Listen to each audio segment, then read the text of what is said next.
يا أخي اليمنيين يا جماعة الخير، شوفوا لنا حل فيهم والله. يا أخي استحينا من كلامهم الحلو، استحينا من أخلاقهم، استحينا من تربيتهم. والله يا جماعة الخير في أصوات في السوشيال ميديا جميلة، في يمنيين مقيمين في السعودية كلام طيب عن هذا البلد وعن هذا الشعب.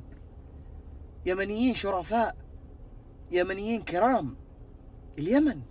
اليمن أصل العروبة، فيها الكرماء وفيها العلماء وفيها الأدباء. يا أخي أسأل الله العلي العظيم يعني أن يرجع اليمن في أمن وأمان وازدهار. أسأل الله العلي العظيم أن يجعل اليمن يرجع زي أول وأحلى من أول بإذن الله تعالى، وهم شعب وأخوان وأعزاء وكرماء علينا إحنا كسعوديين.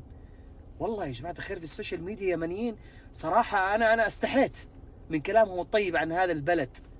أسأل الله أن يحفظ هذا البلد وقادته، وأسأل الله أن يحفظ اليمن وأهلها الكرام، وأسأل الله أن يرجع اليمن أفضل مما كان في أمن وأمان وازدهار وتقدم بإذن الله تعالى.